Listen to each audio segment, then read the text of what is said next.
I always tell everybody that like being religious and going to church was a choice for me, even though it probably wasn't, because it was more indoctrination. And so it wasn't necessary. Well, part of it was that I saw people's lives being controlled, but to like an extent that was a little bit too much. Like there's a lot of social pressure within churches to be a certain way, do a certain thing, look a certain way. And I never fit that ever. Outside of I being a need to child, I never always felt be in like I my belonged, space. I guess. 'Cause heaven is a home that we create.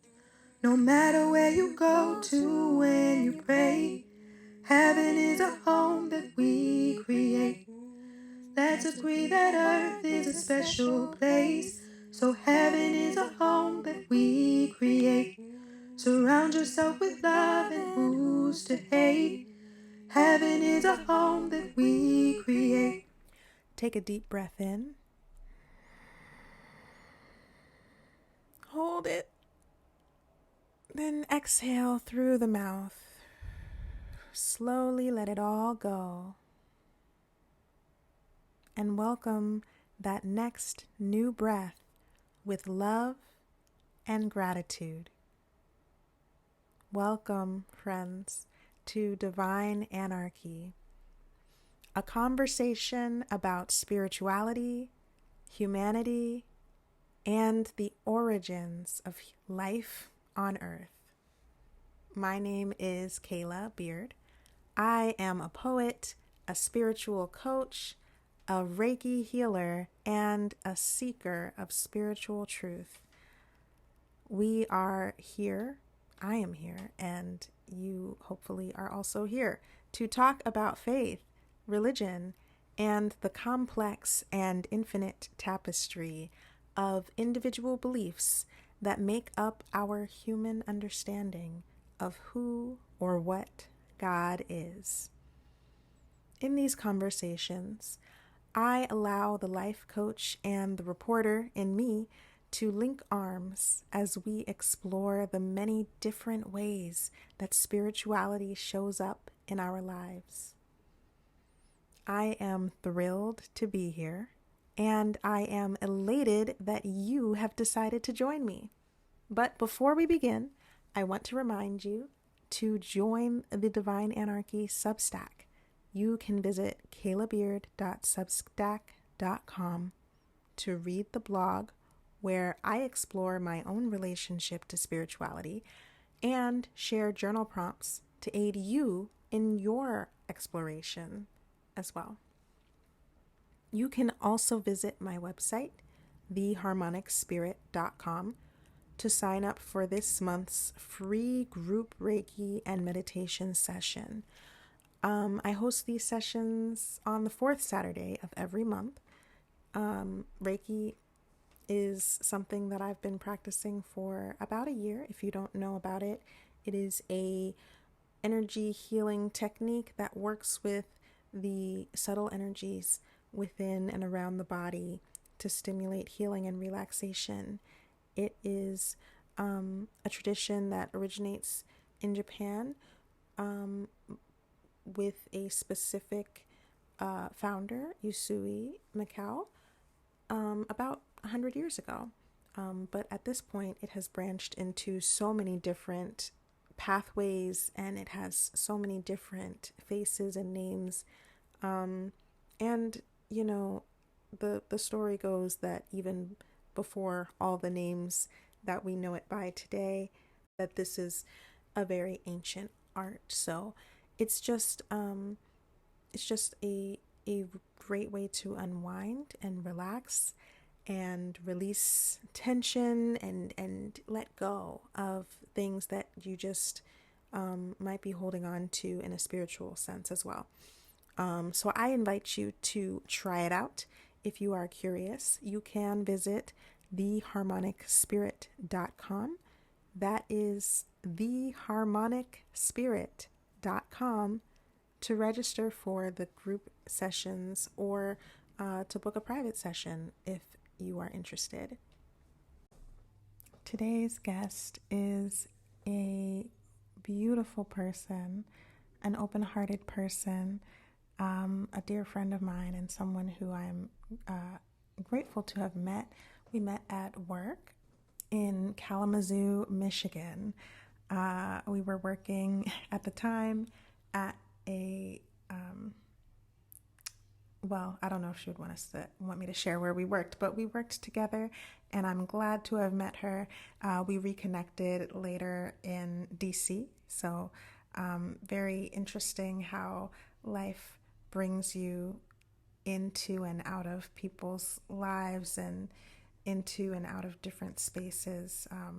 But she's one of those people who is just a seeker and a deep thinker, and I really enjoy sharing space with her. So I hope you enjoy my conversation with Misty Dawn Greenwood. Well, first of all, thank you again for being here and being willing to talk about yourself and your story. Thank you so Um, much. yeah, is there anything specific that you want people to know about you before we get into things?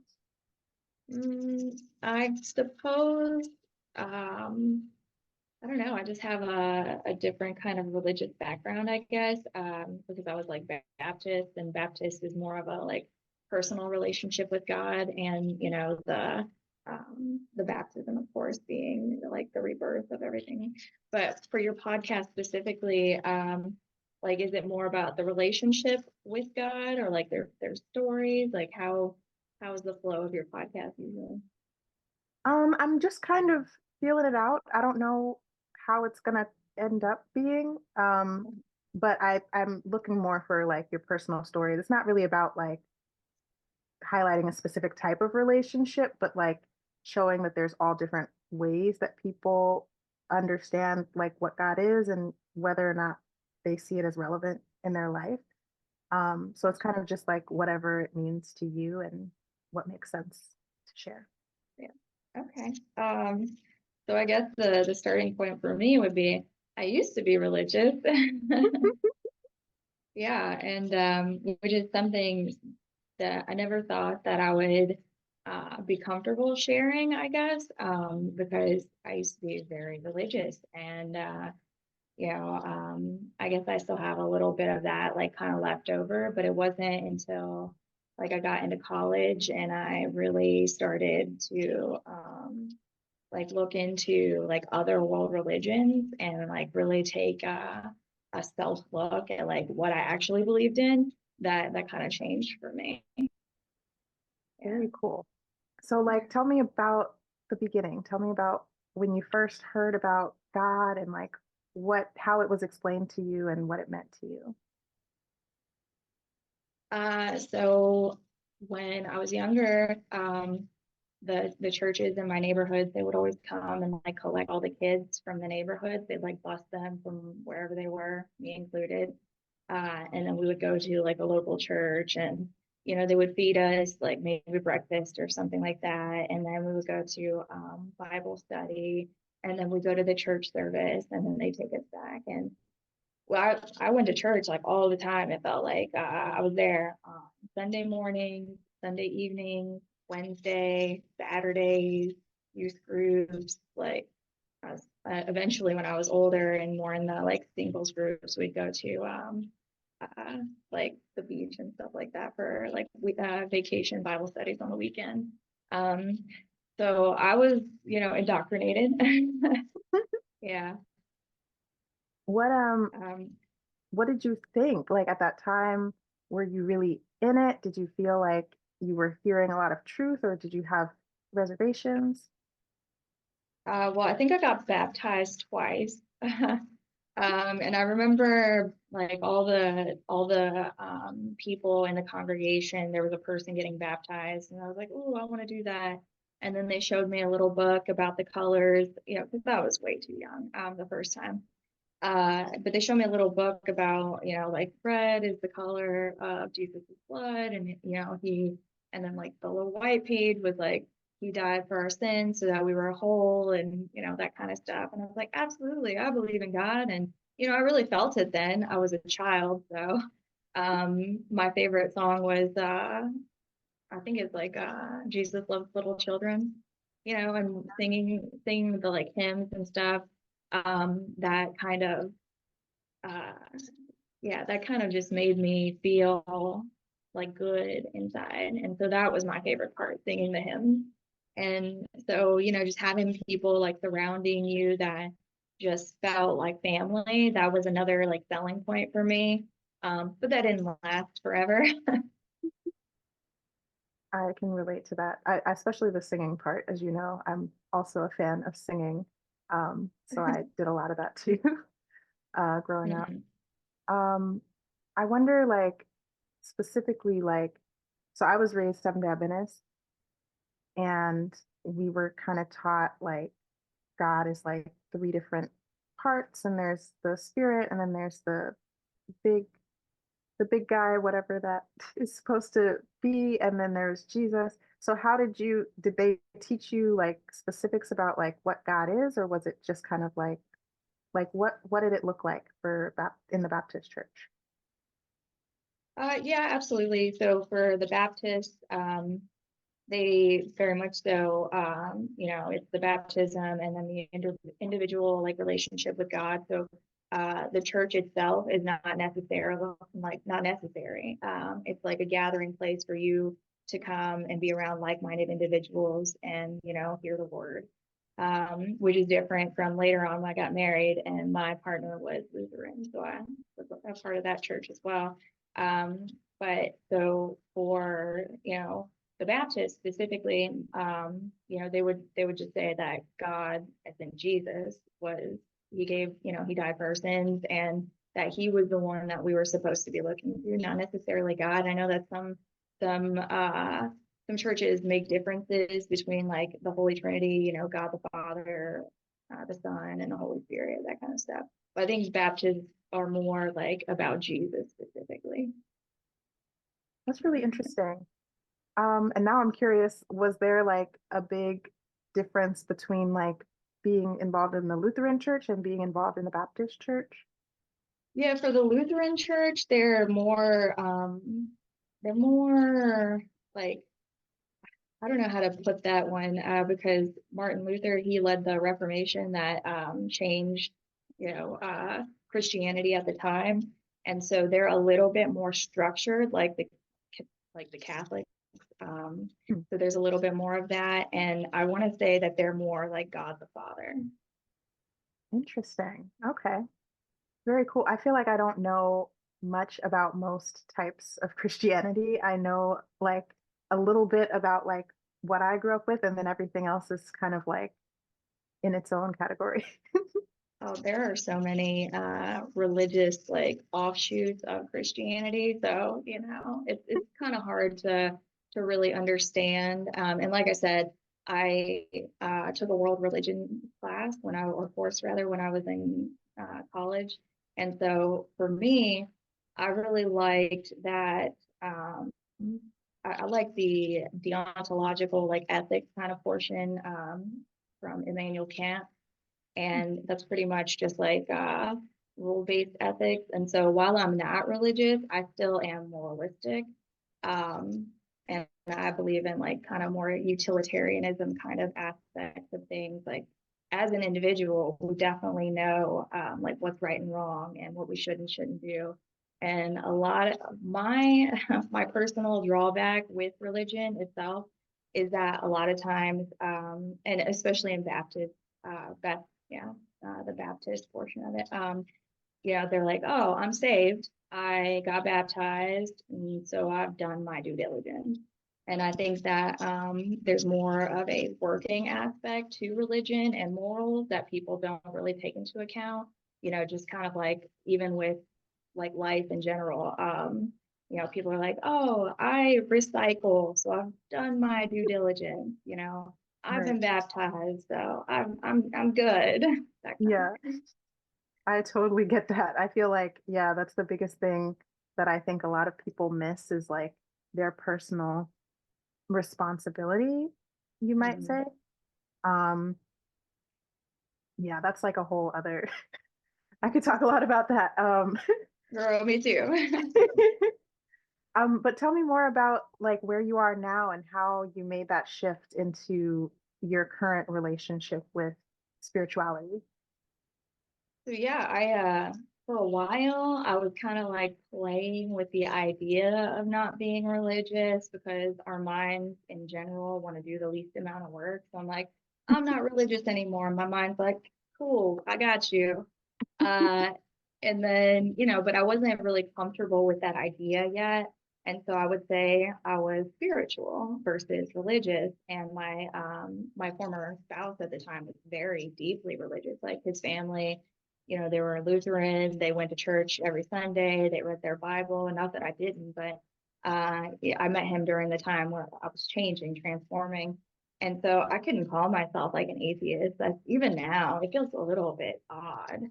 Um, and I want to say that I'm like religious or spiritual rather, but I just believe in more along the lines of like duties and ethics and values and morals. Like we know what we need to do, but sometimes we don't do it. And so for being like an atheist, I believe that you know, the things that we have in life that mean things to us, like we put meaning on those things and we follow rules that are inherent in nature, treat others how we want to be treated. And that's kind of like the universal declaration of humanitarianism. The Ten Commandments was the start of that. And so I don't disagree with a lot of that. I just disagree with like the idea of religion in general as like a control mechanism for like government and different types of organizational structure, that sort of thing. And so what I actually believe is that life is what we make it, meaning included. So, if you take a look at the universe and nature, even, there's just chaos out there. And it's our jobs as sentient beings to make sense of that chaos and still be the best that we can. And for humanity, for nature, for whatever else in the universe is out there. Yeah. I feel that. I feel that, and I wonder. Okay, so can you think of like the first time that you thought this stuff that I've been taught in the way that I've been taught it isn't what I feel for myself? Well, so when I was in college the first go around, I was in the military leadership studies. And so there was an aspect that I personally felt while being religious that was a little bit militaristic, like a control aspect that I actually liked. I liked having standards and rules to follow, and I always wanted to be in the military. And so like it was just a reflection of all the things that I was going to be. And then when I was in college and learning to be more than I am, uh, that was kind of the change for me. And then I started seeing that, especially with the world history course, or the religion course rather, that throughout history, especially with military, there's always been like control, and a lot of that happened with religion.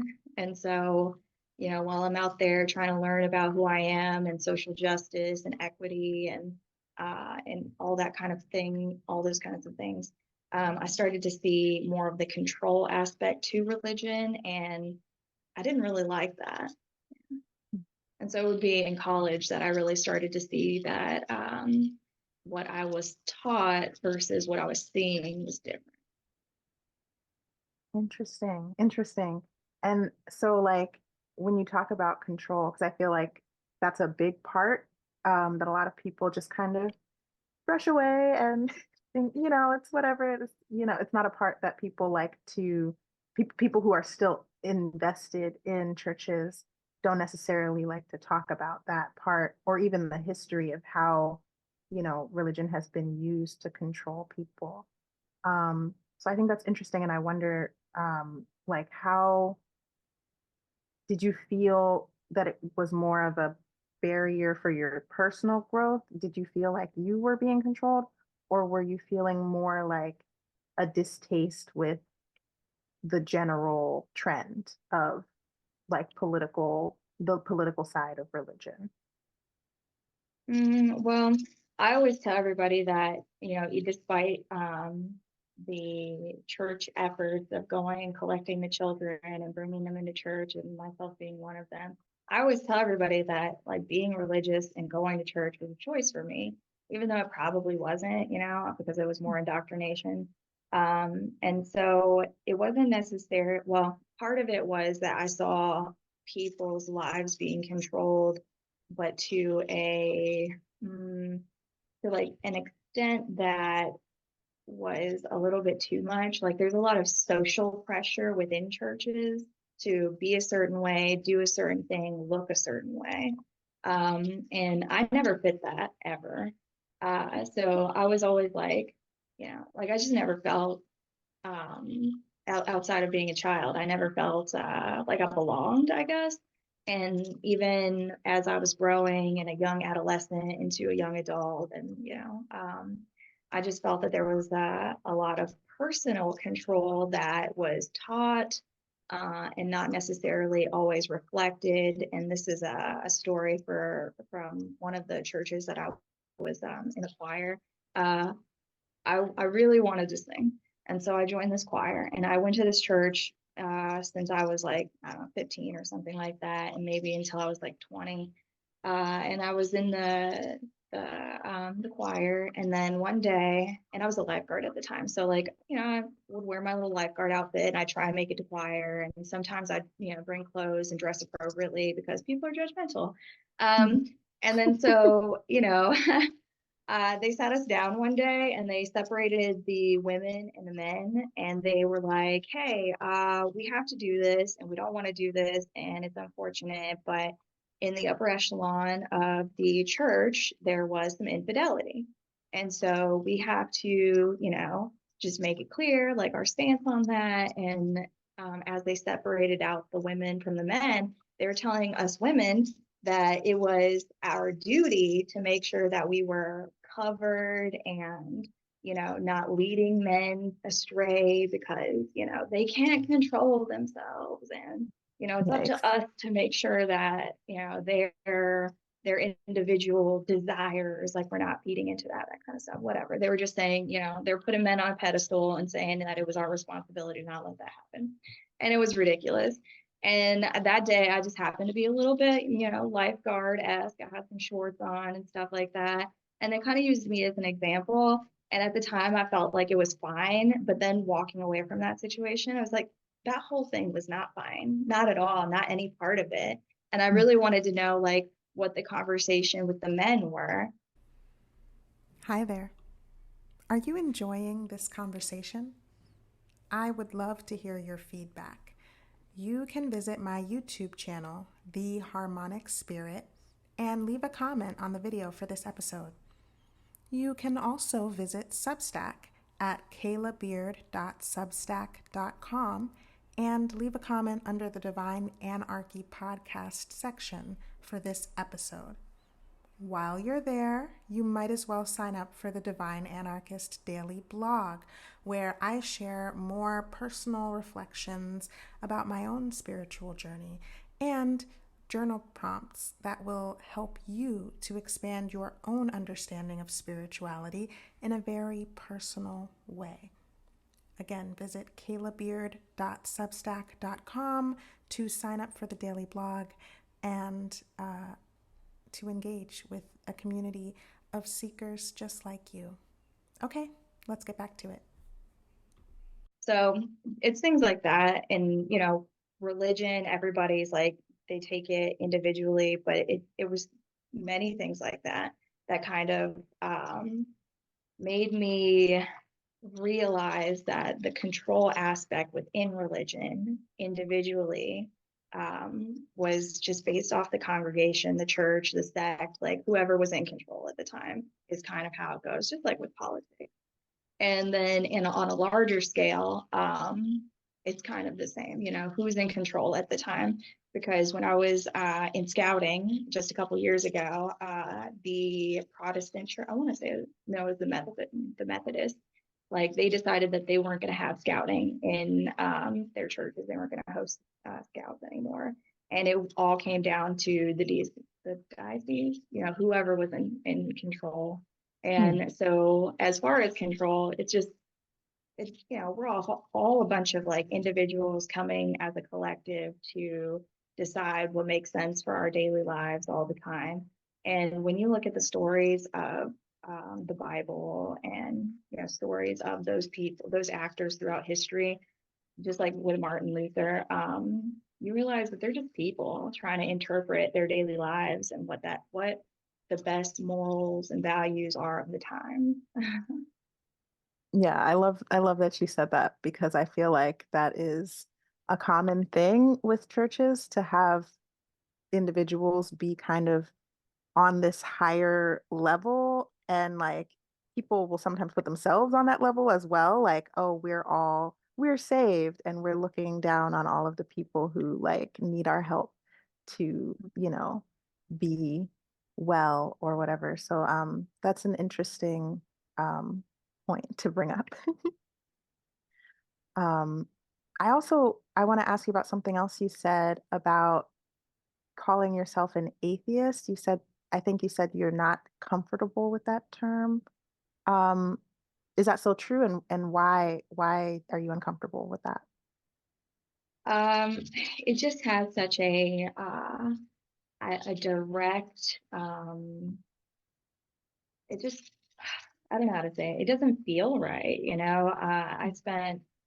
I'm going to be 37 this year. So I bet I spent at least 30 years of my life being Christian, being religious, believing in Jesus, believing in God, reading my Bible and assuming that I was doing my due diligence by just being saved and going. Then when I went out into the world and realized that I wasn't doing my duty as a moralistic or ethical person, that it really started to change for me. And so I said that I was like more spiritual because I wasn't like comfortable with saying that I was an atheist, but I just have a lot of like religious hangups still. What do you mean by religious hangups? uh like my mind is still it still wants to believe that there is that Jesus died on a cross for our sins. It still wants to believe that somewhere out there God created us, in 7 days, and that there's heaven and possibly hell, and that when we die, we don't just die, that we mean something. And so that's I still have a lot of religious hangups in that kind of aspect. Like uh, saying that I'm an atheist conflicts with my moralistic values. Yeah. That's interesting. Um, that's really interesting. My mom, I might have told you, my mom kind of was raised Adventist and now she considers herself an atheist, I think. Sometimes she says agnostic, sometimes she says atheist. But I've noticed like it seems like a hard shift to be super, maybe not super, that's a little bit of a extreme term, but just to be in it and to really believe in a religion, to believe in God, and then to shift to not believing or to believing something else. I feel like I hear that a lot, that people don't want to define themselves as atheists. Um, so I wonder, do you believe in a intelligent kind of consciousness beyond what we have, or are you kind of not committed to that idea, but not necessarily like where do you how do you feel about that? Well, I feel that there is no possible way that any of us will ever know until we know. And part of not being able to like call myself an atheist is that I feel like it's a little bit disappointing for like my mother and for people who are still religious. And atheism has such a negative connotation that, it's like a look that people assume, like when you're like, oh, that person's an atheist, they like have an idea in their head of what that person's going to be like. They're going to be like, aggressive and, anti-religion. I'm not anti-religion at all. Some people absolutely need it. And yeah, I don't know. So that's kind of my conflict with all of that. I feel that. Um, I feel that personally. I wonder, have you ever had any kind of um, like spiritual experience that you felt was unexplainable or anything like that? I'm just curious. I've had a lot of tragedy in my life, and so when I was younger, that's like religion. I absolutely leaned on religion in all aspects of that because knowing that, someone out there, like a deity, had my back and was going to see me through, and, I was going to get through everything, like that really got me through my childhood experiences. And I don't know. I'm sorry, I forgot the question. I guess I'm wondering, do you still feel like there's something beyond that has your back, you know? Yeah, so I never saw any miracles. And then when I was younger, I was like afraid of ghosts because everybody's like, ghosts exist. And I've never seen any, and I've never experienced that. When I faced some tragedy, lost some people, it was science down to whether or not they were going to make it. It wasn't faith. And I definitely saw a lot of people in their lives say that, they saw miracles or, some unbelievable thing happened. But honestly, it comes down to like statistics, like anything that can happen will. And, even my brother is still around miraculously. He's been through so many tragic, like, uh, just hospital experiences where he absolutely should have died. And it's amazing that we have, medical personnel at this point who are able to help us in that kind of capacity. Even now, when I think about the Bible, like I think about all the kind of infirmity that is like mentioned in it, like speaking in tongues, maybe not speaking in tongues, but like, um, you know, the references to like demons and demonic possessions and stuff like that. And I'm just like, oh my God, that poor person has schizophrenia, that kind Yeah, of thing. So no, I personally haven't experienced any miracles in my life. Like I can say that now, but when I was younger, I probably thought that I had. But looking back on it, it was just, you know, the way life was going to be. Yeah. I hear that. Have Yeah. you? I have had experiences that were very strange that I cannot explain, that I would attribute to um, God. I've been using that word because that's the word that works for me. But I don't necessarily, I don't know if I think about God in the same way that I did when I was Christian. I feel like my understanding of it is more like it's like this force of nature that we don't understand. So I try not to say like it is this or it is that, or I feel like there's a lot of room for interpretation. And like you said, like it's you don't know until you know. So to say like, oh, I know that it was God that was with me in this time, it feels ingenuine to what I believe. Um, but I do feel like I don't know if it's ingenuine. I do feel like I've had experiences where, like I've had dreams, for example, where I dreamed about something and then I usually write my dreams down because I have a lot of them and I journal a lot.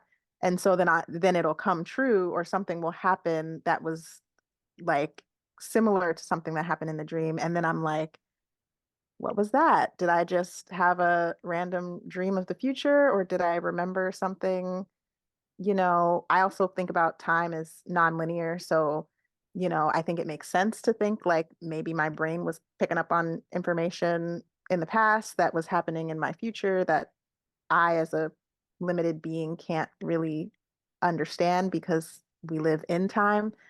Um, so I've had experiences like that where it's like weird, and I think there was something greater than myself intervening, but nothing to the extent that I would say, oh, 100% this was a spiritual experience. Because I also think the word spiritual is it means a lot of different things to different people. So, I could say that it was a spiritual experience, but someone else might say, they might have some sort of scientific explanation for it that I don't have. And so I don't want to ever rule out the possibility of like misinterpreting or assuming things. But I will say one time, uh, I guess this is not a family friendly podcast. I don't know. But one time I was really high and drunk, and I had this experience that reminded me of like people who do LSD talk about like coming out of their bodies and going elsewhere and having these wild experiences when they're hallucinating. And Terrell, my brother, who he has shared a lot of stories of having experiences like that when he was on LSD or DMT or something like that. I was there. So I had DMT like, probably. yeah, DMT has some wild stories. And so I hear stories like that and I'm like, who the hell knows what's going on? Like, I don't know. But I did have one weird experience where I felt like I was coming out of my body and I saw one of my uh, relatives, my great grandma who had passed, and I saw Jesus, and I was like, this is super weird. And I didn't even, at that time that I had the experience, I had decided that Jesus wasn't real. So I saw that and it freaked me out. And I was like, what? Am I dying? What is this? And I had a panic attack. I didn't leave my body. I like in the experience I started to leave and then I like didn't because I was too afraid. And that's something that has stuck with me because I'm like, I don't know what that was. It was like having a dream but being awake. Um, and people who do more drugs than me might have a better understanding of what that was. But I was just like, I can't ever be this inebriated again.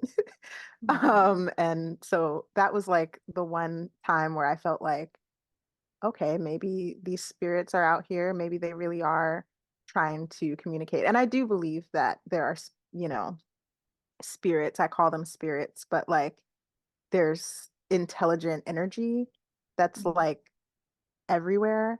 So I do believe in that. And then I kind of, that belief makes me make sense of weird stuff that I hear from other Yeah. people too. I feel like we're on the same page on that one. Like, while I don't, I said I don't really believe in anything, energy, that's the only thing that exists out there. And I know that we don't know everything. And just with the same with like scientific evidence, we're always building on those capacities. And I have had outer body experiences and dreams and things like that. And when I was younger, I was like very conflicted. And in my limited ability to understand things, I was like, oh my God, am I a witch? Right? Yeah. I'm like, oh God, I'm going to hell. That's really interesting that you say that too, because it's like there's all kinds of stuff in the Bible about people having dreams and people, you know, seeing angels and all kinds of stuff like that. So, but then if somebody happens to have an experience like that in our world today, people are quick to say that person's talking to demons or they're, involved in witchcraft. And it's a really weird thing to me. Hmm.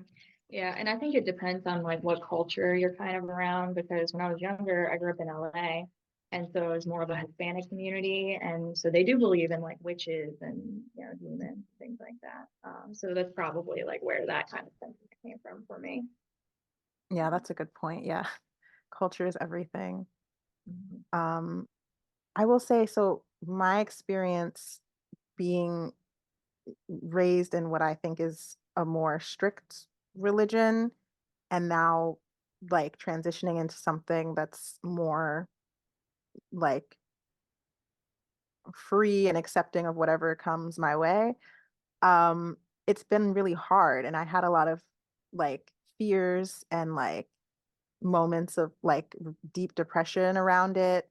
So I'm wondering if you've had any of that experience, like going from, believing in one thing for so long and then shifting. Yeah, I would say that it's been about a 6 to 7 year experience with that, slow depression and, just the conflict of ideologies because I was once religious and now I'm like essentially the idea of what everybody says not to be as far as religion goes, even though I'm moralistic and all the things, I don't believe in God. I just don't. I believe that Jesus was a man and I think that he reformed Judaism and just like with Martin Luther, he reformed, Christianity from Catholicism and that happens. We're all interpreting life as we go. Yeah, I had so much depression and anxiety and, just a conflict of identity. I'm like, who am I now? Because I was this person, I was this way. What does that look like for me? And slowly I am now to the point where I can call myself an atheist. That's awesome. Do you feel like you have made peace with yourself?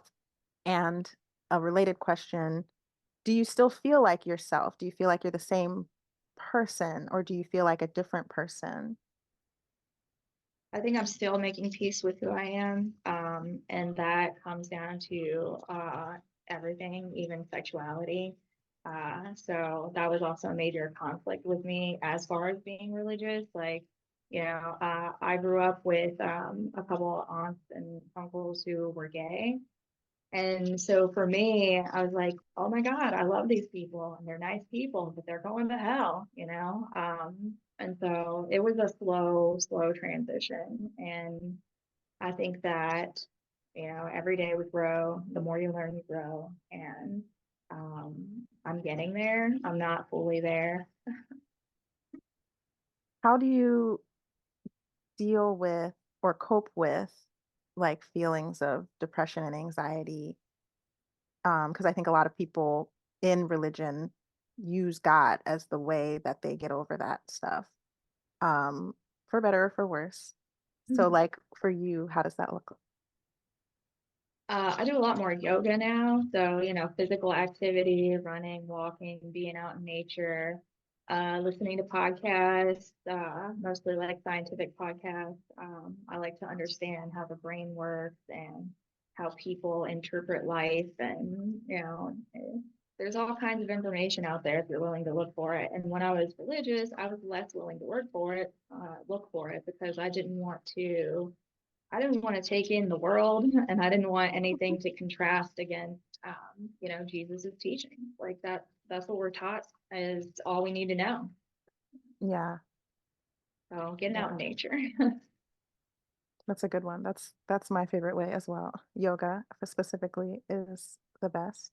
Um, but yeah, I appreciate you for saying that because that is a big thing, that I notice. It's like you're not supposed to look outside of the Bible or the church to find answers or healing. Um, so yeah, I wonder if you think that was a barrier for you in some ways. Do you feel like that, had a negative impact on your mental health in general? uh yeah, I think so. I think a lot of things had a negative impact, just life in general. And then on top of that, like I would have so much anxiety as a young like adolescent, just up at night, like confused about all the things in life. And I'm old enough to know that back in the day, like the public broadcast like channels, at some point they would end and it would be like midnight, it'd be like MASH, and then they'd end and then you'd have static.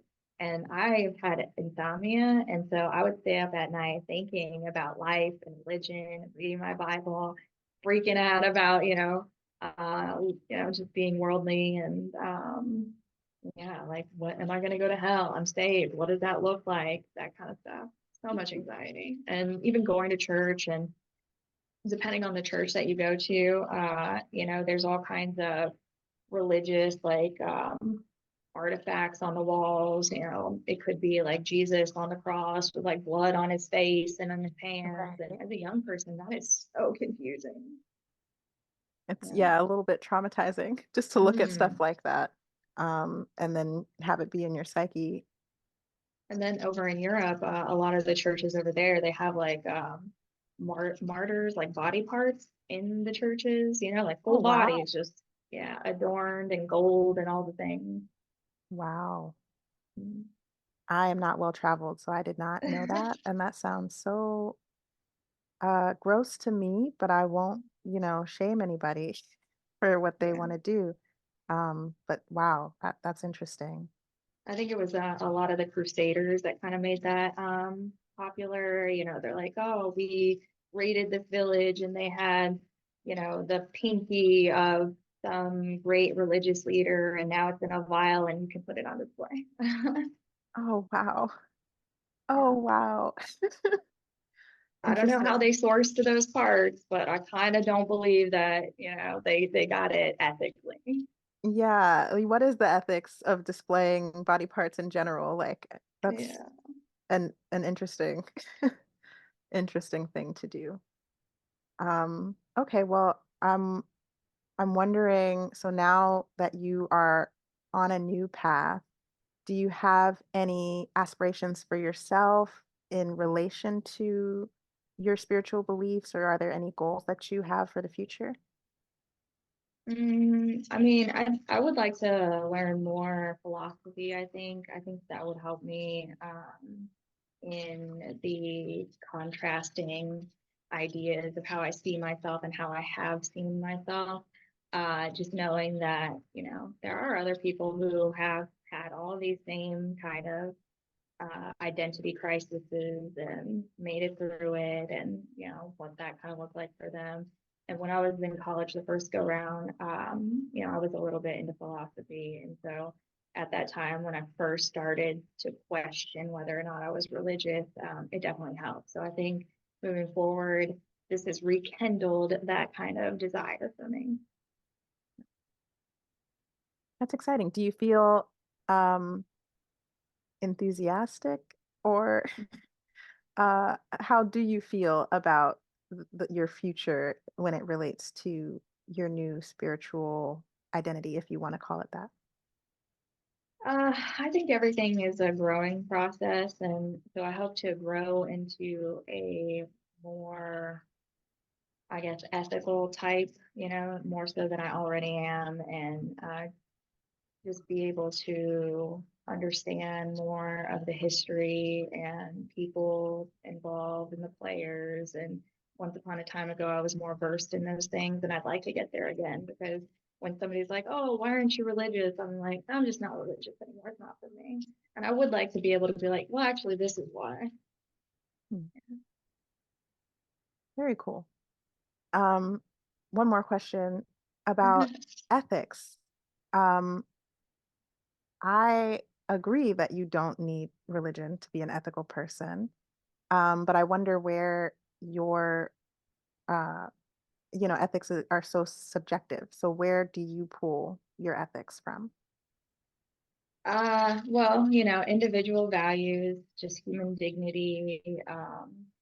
Like, we all know what we should and shouldn't do, whether or not we act on that or don't and take those into account.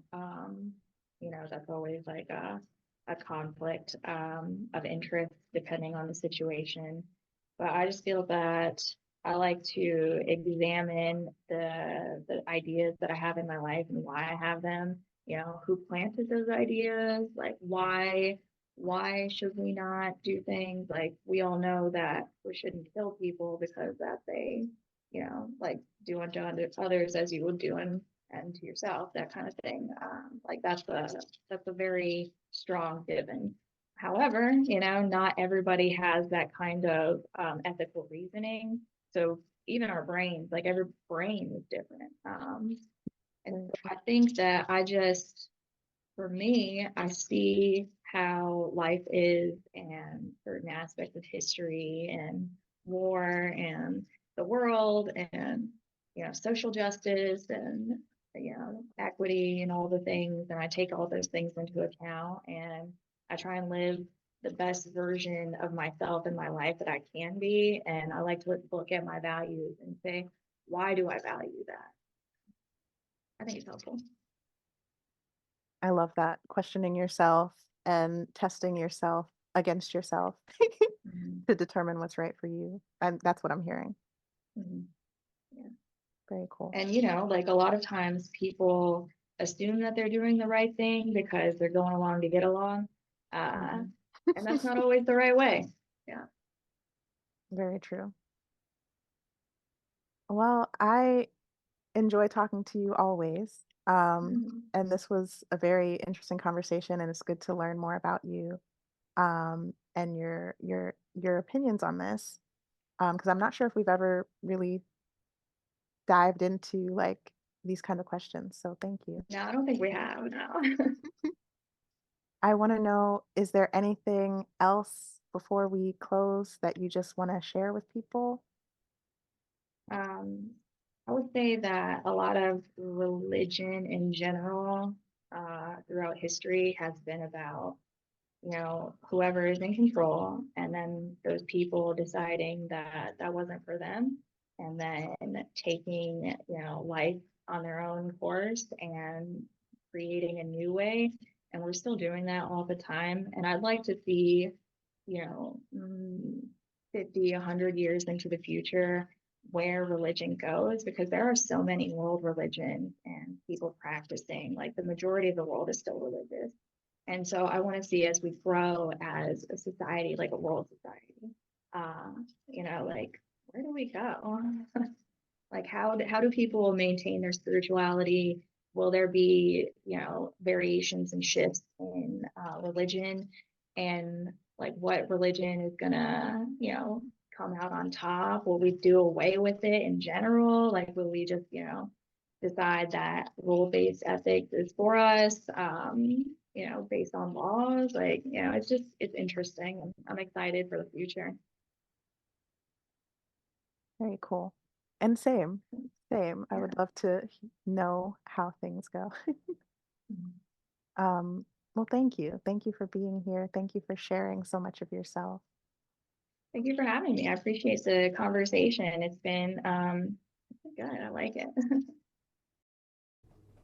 Once again, I want to give a shout out and a great big thank you to Misty Dawn for joining me in this very unique and very interesting conversation. I think something else that we talked about was just how after I stopped the recording, was just how interesting it is to be able to sit and have conversations like this outside of like a religious space. Like both of us having grown up in religious environments, it was like kind of common to have these kinds of conversations like at church or in a youth group or something like that. If you're surrounded by people who are very spiritual minded, then you might have a conversation like this very casually quite often. But in our day-to-day lives, when we're just kind of floating about and in the general population, I feel like most people are not necessarily eager to jump into a spiritual conversation, especially if they're not like with someone who they really know. And some people don't want to talk about it at all. So it's always good and interesting to be able to have conversations like this. And I'm so grateful that she was willing to join me, as I am grateful for all of the beautiful people who have agreed to be guests on this show, and grateful for all of you who are tuning in to listen. If you're ever interested in having a conversation like this, you can visit theharmonicspirit.com and book a coaching call. A lot of the questions that I asked in these sessions are very similar to the kinds of questions that we would explore in a coaching session, life coaching, spiritual life coaching. And it is also just an opportunity for you to explore your own psyche and dig a little deeper into the stories that you tell yourself. And those stories that we tell ourselves are the foundation of who we are and how we exist in the world. So if you're curious, you can visit theharmonicspirit.com and check it out. You can also sign up for the free blog, Divine Anarchist Daily, where I share daily journal prompts to help you dive deeper into your own spiritual truth. Again, these are tools, resources that you can use to explore yourself in a very personal way and connect to that spiritual side of you that you may or may not have explored in the past. And if you are looking to dive even deeper, you can join the Substack to connect with other people in our community of critical thinkers and spiritual freedom seekers. You can visit kaylabeard.substack.com to sign up for that community. And thank you for listening. This has been another episode of Divine Anarchy, and I am so grateful that you were able to join me. Have a blessed day.